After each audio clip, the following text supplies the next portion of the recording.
Última pesquisa de opinião. Consenso entre todos os institutos de pesquisa.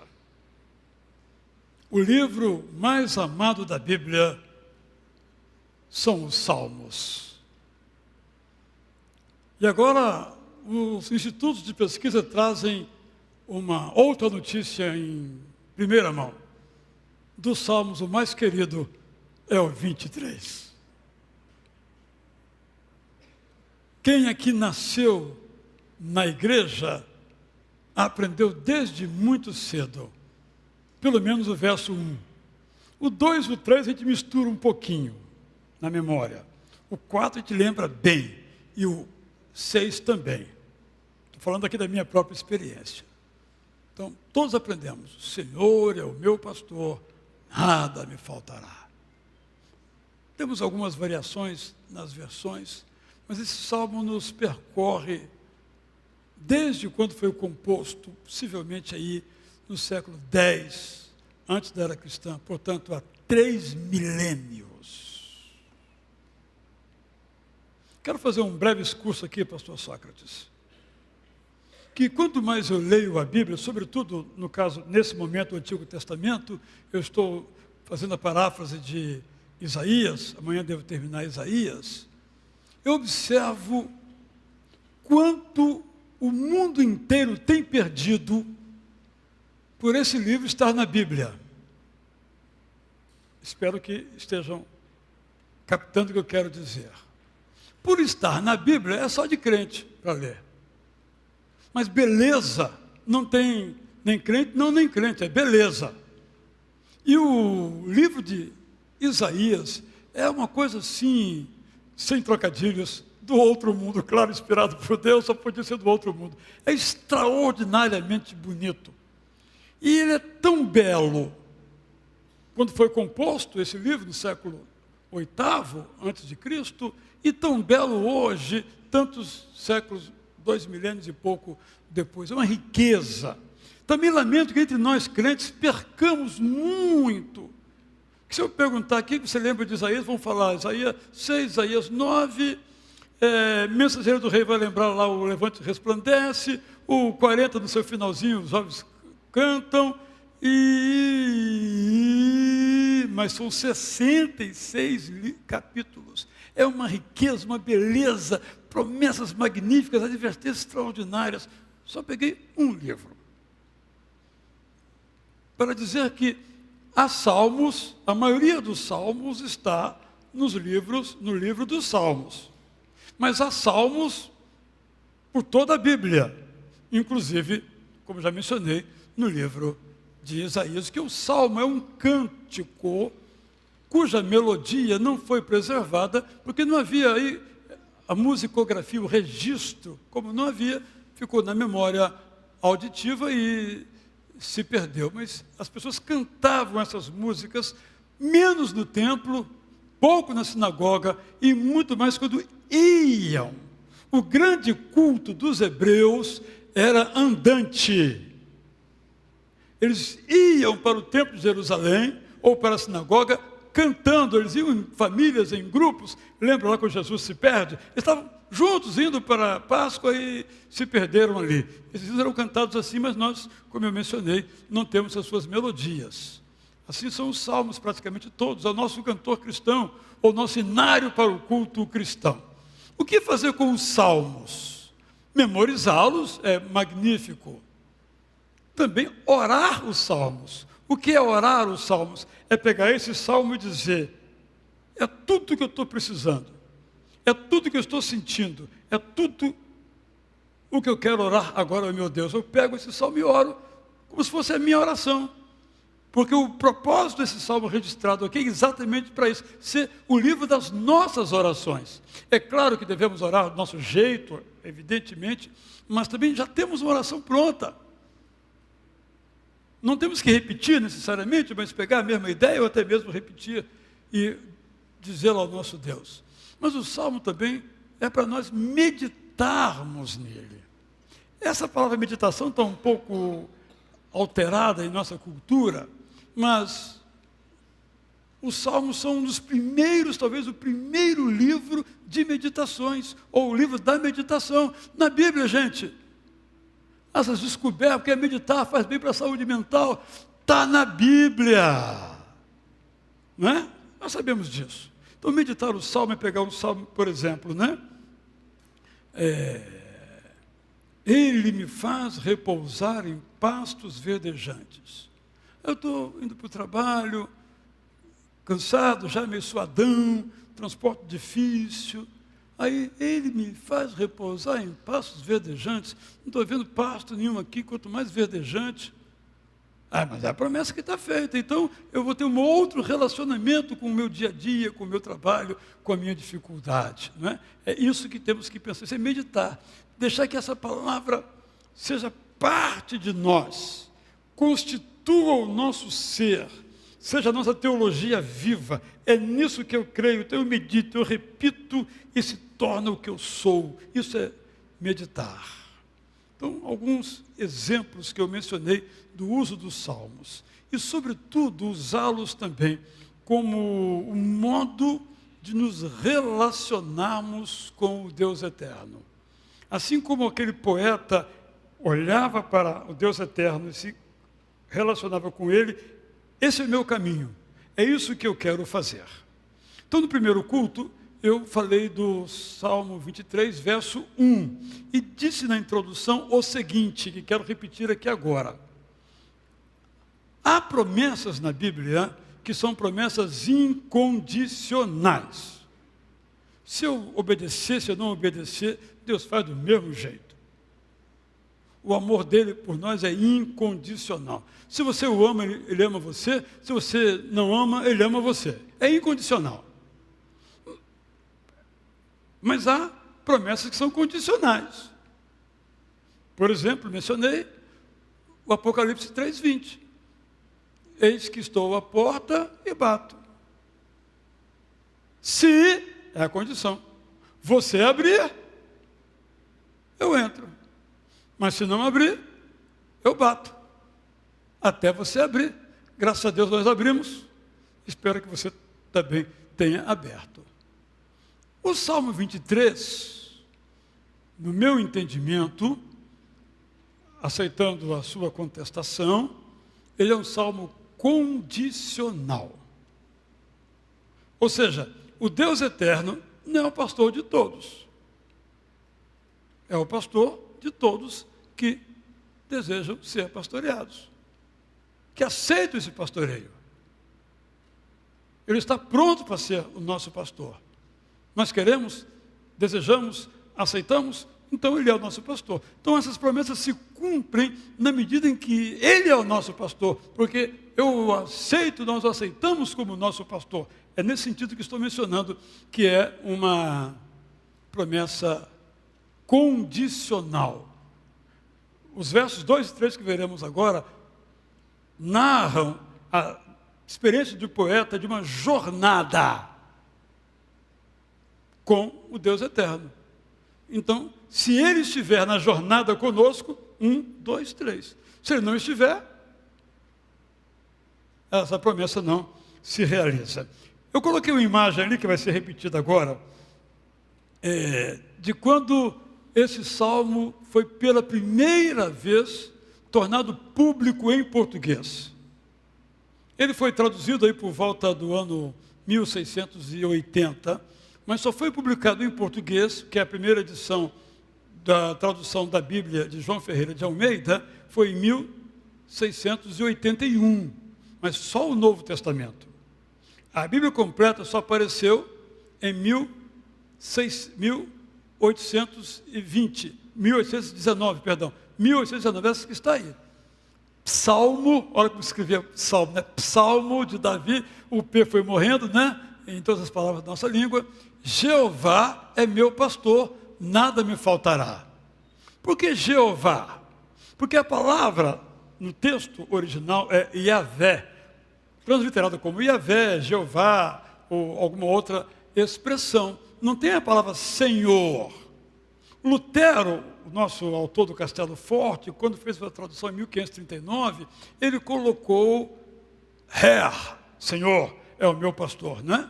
E a versão chamada King James, do rei Jaime, de 1611, também colocou Lord. Mas quando quando Jerônimo de Estridão fez a sua primeira tradução no século IV, ele não usou Jeová é meu pastor, mas Deus é o meu pastor. Só para nós entendermos que cada época tem uma compreensão e se comunica de uma maneira que as pessoas possam entender. Então, ao tempo do século XVII, século XVI, era muito claro a palavra Senhor, Rei, ou King, ou Lord, não é? Hoje essas palavras não têm mais o mesmo sentido. Por isso, algumas versões usam o eterno.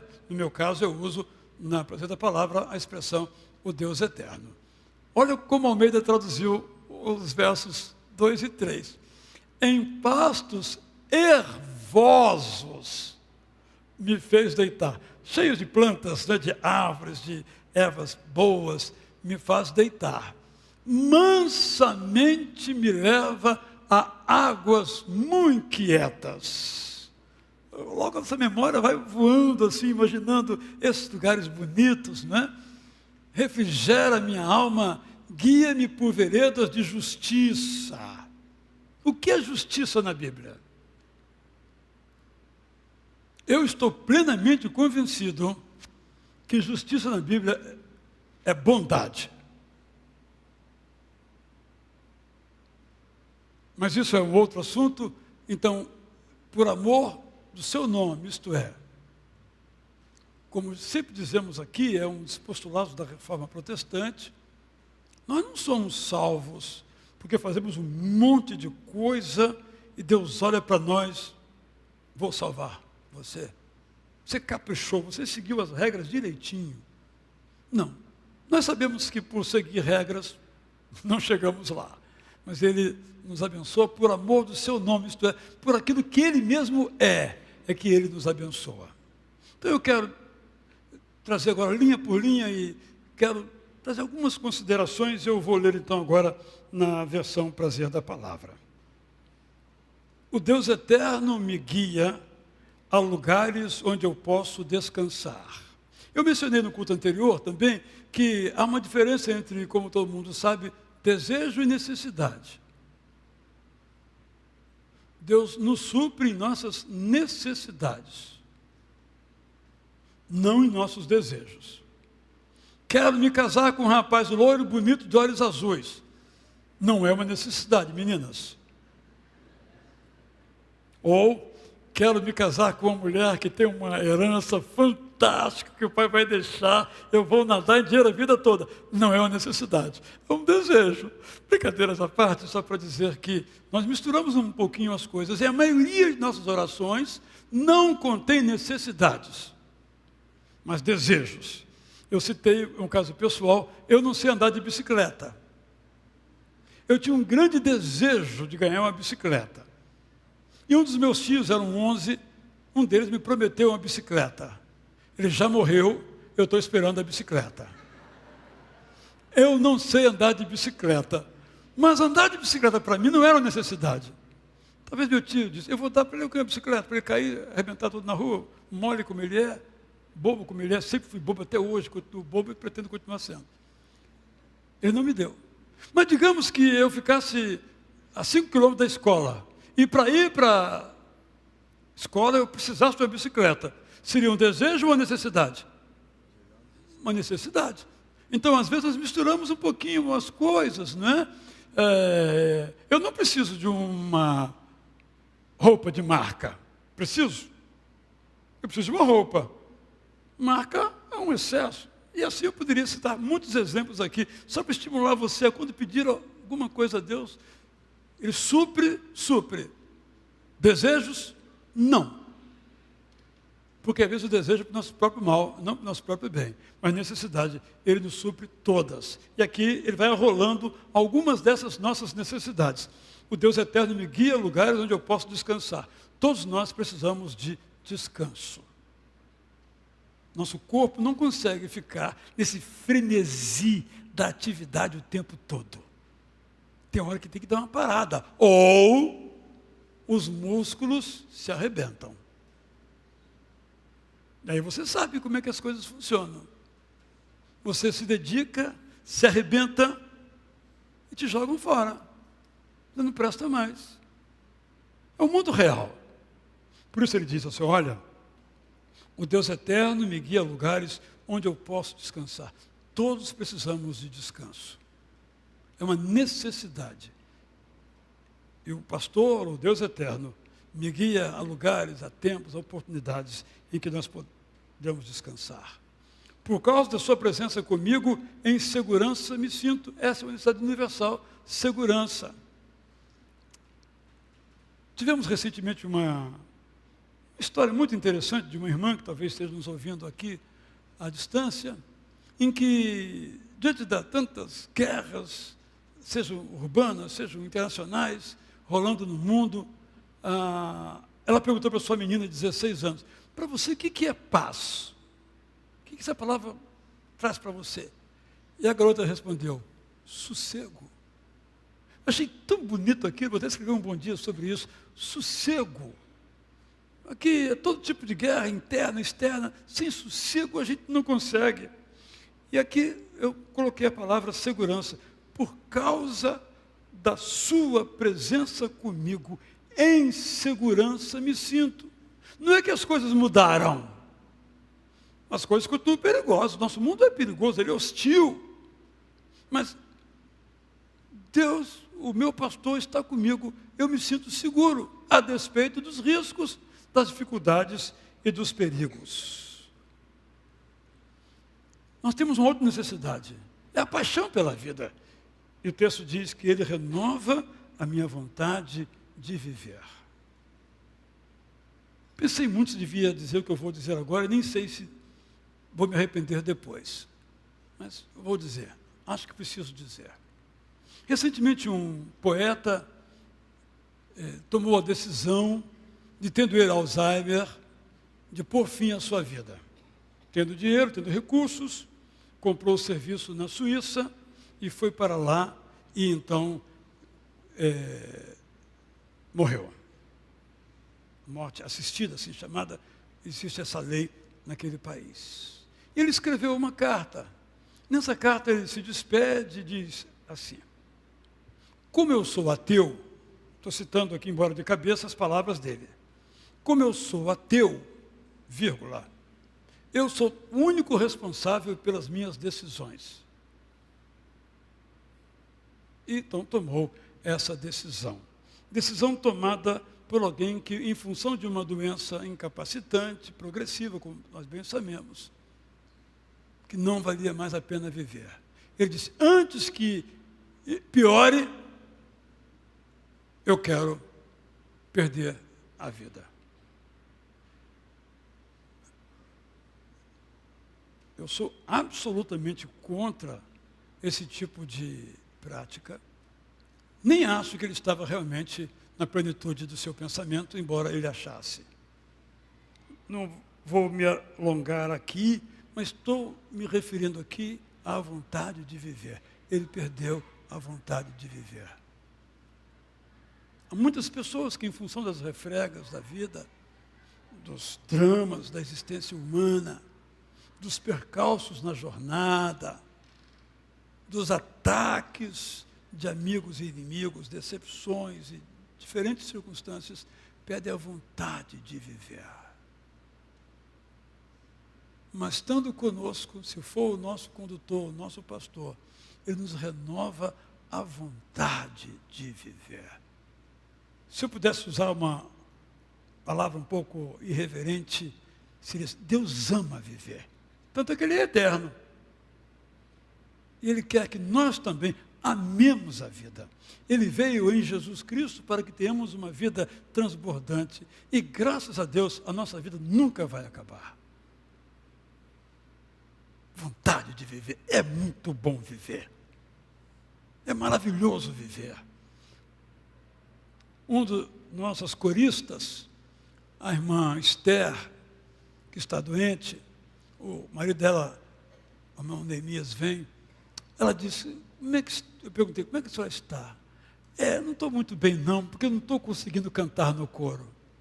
Observem qual a importância, não é? Vir aqui e ficar no ensaio, não aqui, lá no ensaio, repete. Mas aquilo para aquela irmã era algo, ou ela vai voltar, graças a Deus quiser, era algo que fazia parte da sua vontade, era uma expressão de vida. Cantar num coro, que talvez não seja para você algo tão importante, mas para outra pessoa é algo muito importante. Por exemplo, não é? Vontade de viver para fazer mais. E uma pessoa esteve comigo essa semana, num contexto até mesmo de saúde, ela disse, eu estou cansado, sabe por quê? Porque surge uma oportunidade para dar aula ali, eu aceito. Surge mais uma situação aqui, eu aceito. E aí, claro que tem que ficar cansado. Mas o lado positivo disso é a vontade de viver, de fazer coisa boa. A vida é sensacional. E quando nós a perdemos por alguma razão, isso pode acontecer. Desânimo. Nós sabemos a palavra de Jesus. Sei que vocês estão cansados, sobrecarregados. Venham a mim. Ele fala, venham a mim. E eu lhes darei alívio. Venham viver no compasso do Evangelho. Aprendam a viver do jeito que eu ensino. Eu lhes dedicarei meu coração cheio de compaixão e simplicidade. Só no Evangelho há descanso verdadeiro. Eu cuidarei de vocês com ternura. O Evangelho não é pesado. O Evangelho é leve. E o texto então prossegue dizendo ainda, nessa caminhada com ele, por isso eu me detive nesse conjunto de palavras, nessa frase, para definir que o Salmo 23 é uma promessa condicional. Nessa caminhada com ele, vejo como é correto e compassivo, o que me inspira a ser como ele é. Veredas de justiça, uma tradução correta, fidelíssima, original, quer dizer isso, veredas de bondade. Ou seja, quando eu me relaciono com esse Deus, o Deus eterno, eu quero ser bom como ele é bom. Mas eu preciso caminhar para o final, eu quero dizer o seguinte, eu fiquei pensando, não é? Depois que terminei o estudo, o preparo do sermão, eu fiquei pensando assim, como é que isso se realiza? Como é que Deus faz tudo isso? Quero ser bem simples. Essa promessa se realiza, se torna real na nossa vida através da sabedoria que Ele nos dá por meio da sua palavra. Gente, isso aí é algo bem simples, mas penso que muitas vezes nós perdemos isto, porque não lemos a palavra de Deus suficientemente para tirar dela todos os ensinos que ela tem. Como eu disse, eu estou agora, faltando só 3 capítulos para acabar o livro do profeta Isaías, talvez amanhã, ore por mim, eu termine essa primeira versão. E ali eu fico pensando, tem muita parte de Isaías que é muito estranho para nós. Moabe, vou arrebentar com Moabe, vou arrebentar com Edom, vou arrebentar com a Síria, vou arrebentar com... Quando você pega fora assim, do contexto, vou arrebentar com a Síria, mas espera aí, não foi Deus que mandou a Síria levar Israel para o degredo? Aí ele explica, eu fiz isso sim, mas você exagerou na dose, vai experimentar um pouquinho do que você fez com o meu povo.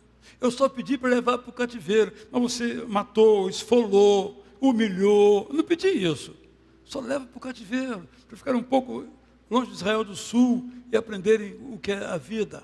Por exemplo, então, quando você pega no conjunto, você vai vendo que mesmo esses capítulos um pouco estranhos, né, contra a Babilônia, etc., tem a ver com todo um conjunto em que está sendo afirmada a soberania de Deus e a excelência do ensino da Bíblia. Que eu digo, às vezes nós perdemos.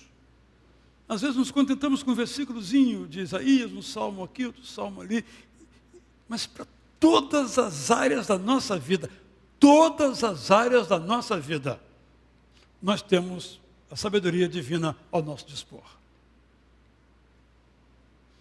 Segunda coisa, Deus faz que isso se torne real através de milagres, isto é, de coisas extraordinárias. Deus faz coisas extraordinárias.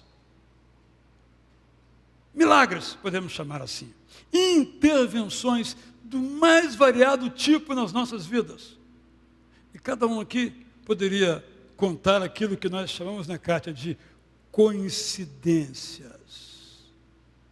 Não é? Naquela mesma hora que a irmã Gláucia teve o seu acidente cerebral, tinha aqui cardiovascular, não vou entrar no detalhe que eu não sei essas coisas, tinha aqui um cardiologista, coincidentemente, né? E na mesma hora também tinha uma outra, que era desse campo, outra, tinham 4, cada um na sua especialidade, muita coincidência. Às vezes eu me pego pensando o seguinte, realmente se pensar que Deus nos criou, é meio absurdo. Mas você pensar que tudo isso aqui, intestino, por exemplo, estou lidando mais agora por causa da minha esposa com esse assunto, também surgiu por acaso. Eu acho que é muito mais absurdo. Então, pensar em coincidências, eu acho que elas até existem, mas algumas são tão vivas, tão reais, tão palpáveis, que não podem ser coincidência. É milagre. Não tem outra explicação.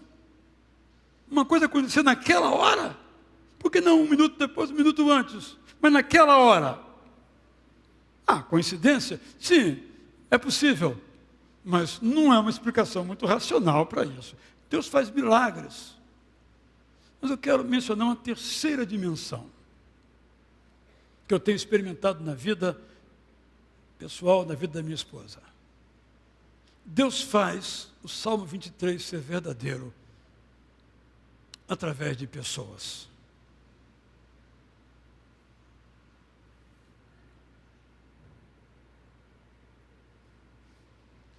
Durante 25 dias, eu tive que deixar minha casa, ir a um hospital e receber a minha dose, a minha fração de irradiação na radioterapia. Em nenhum desses dias, minha esposa não podia ir comigo, por razões conhecidas, eu fui sozinho. Sem pedir a ninguém. Não pedi a ninguém. Mas tive que recusar quem queria me levar até lá. Pessoas que Deus usou para me levar a um lugar de descanso. Mas eu não terminei. Eu quero dizer uma outra coisa nesse mesmo ponto, um subponto. Quem são essas pessoas? São pessoas que nos abençoam e tornam o Salmo 23, 2 e 3 e o 1 também, os versos, real na minha vida. Estamos de acordo? Você precisa acrescentar uma coisa também. Você também é o meio que Deus usa, a pessoa que Deus emprega para aplicar na vida do seu irmão o Salmo 23.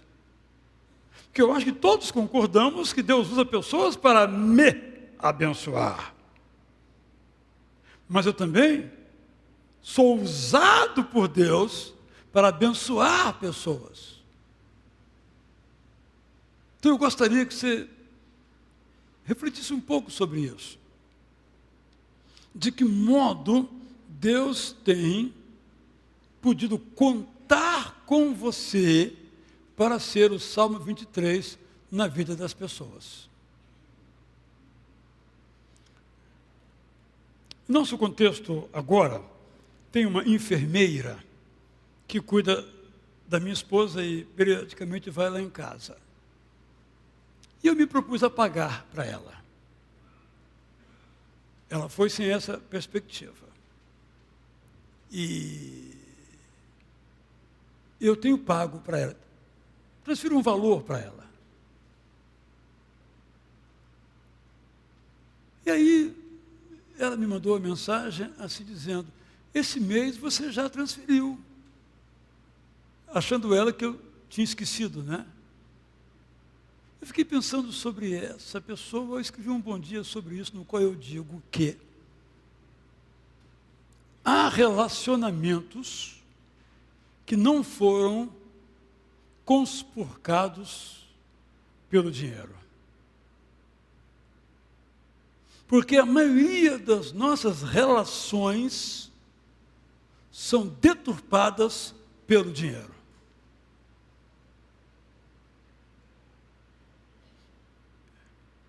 Isso é muito forte, tão forte que eu, por exemplo, não leio a lista de quem contribui financeiramente para a igreja e muito menos o valor. Digamos que o Sebastião, já que citei o seu nome, vou citar de novo agora, não deu 1 centavo para a igreja. É só uma hipótese não real, só por isso eu posso falar, né? Se é antigo de igreja, tem esse bom hábito. Aí o Sebastião está numa dificuldade qualquer. Ele, você pode ir no hospital comigo 1h da manhã? Como acontece com os pastores em geral. Eu digo, não dá 1 centavo para a igreja agora que é o meu serviço? Então eu prefiro não saber. O que eu quero dizer? Porque eu sei que o dinheiro pode me corromper. Então se o irmão dá uma boa, vamos dizer, boa contribuição, valor, então esse eu vou dar um sorriso, um abraço, eu vou cumprimentar na entrada da igreja. Mas aquele irmão que não dá nada, não vou nem aí para ele que vai buscar outra igreja. Eu estou falando uma coisa bem objetiva e bem real, porque todos nós podemos ser corrompidos pelo dinheiro. É claro que o dinheiro é importante, mas o que importa na vida, que é a amizade, que é a generosidade, não pode ser corrompido, conspurcado, deturpado, perturbado pelo dinheiro. O dinheiro é só dinheiro, nada mais do que isso. Pagam bem a você, aí você faz bem o serviço. Não pagam bem a você, você não faz bem o serviço. Então, na verdade, você não faz bem o serviço. Em nenhum grau, em nenhuma coisa. Você tem um exemplo aqui. Então, nós lemos essas lindas palavras. Mas como é que Deus torna isso real nas vidas das pessoas? Ensinando-nos a viver, é verdade. Fazendo milagres, é verdade. Mas usando pessoas. Já que estou em Isaías, né, capítulo 6, Deus queria abençoar aquele povo de Israel do Sul, ou Judá. E aí o Isaías vai ao templo para orar, aflito, desesperado, porque o rei Uzias, depois de 41 anos no poder, morreu. O que vai ser de nossa pátria agora? Isaías estava desesperado, sem rumo, sem chão, tudo para ele perdeu o sentido, um caos interior profundo. Ele vai lá só para buscar, para pedir, me abençoe, me ajuda, Senhor, para compreender isso, para eu fazer agora nos países. Aí ele tem uma visão de Deus. Que maravilha. Aí Deus diz assim, Isaías, eis-me aqui. Isaías, seguinte, estou precisando de alguém para pregar ao meu povo, para ver se esse povo se arrepende, que isso aí é dura serviço. Isaías diz, não, eu inclusive conheço uma pessoa muito boa, se chama Valdeci. Chama o Valdeci, ele canta, ele prega, ele ora, ele entende teologia da informação, de contabilidade, ele é muito bom. Chama o Valdeci, ó Deus. Foi o que Isaías fez? Eu estou aqui. Envia-me. Estou pronto. E aí você tem o maior escritor, eu diria, ousaria dizer, o maior escritor da antiguidade. Porque ele disse sim ao convite de Deus eterno. Eis-me aqui. Ele não perguntou, quanto é que eu vou ganhar? Essa pergunta ele não fez. Está me chamando? Eu vou. Então, eu gostaria que você pensasse nisso. Se você já tem sido a promessa realizada do Deus eterno no Salmo 23 na vida de pessoas, você sabe que isso é bom demais. E se você tem só pensado que morreu o rei Uzias e não sabe o que fazer da vida, Deus também chama você. Vai. Sabe que esse povo aí é mole não. Você vai? Vou. Quem foi mais abençoado? O povo de Isaías ou Isaías do povo? Foi o Isaías. Por isso que hoje nós sabemos o nome dele e dizemos que foi o maior autor da antiguidade. Muito mais que Homero. Homero não chega nem aos pés dele. Muito mais que Platão, Sócrates, muito mais, milhões de anos-luz à frente.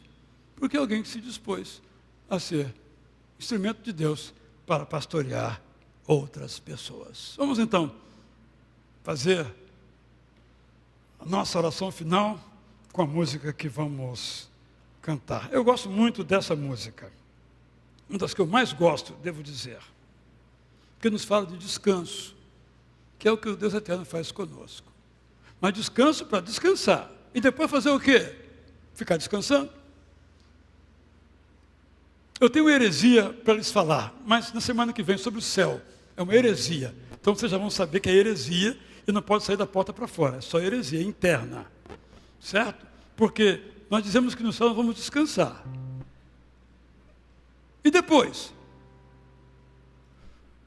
Vamos descansar nessa música. E depois? Descansarei nos braços de Deus Eterno. E depois? Nós vamos abençoar. Vamos em pé cantar então.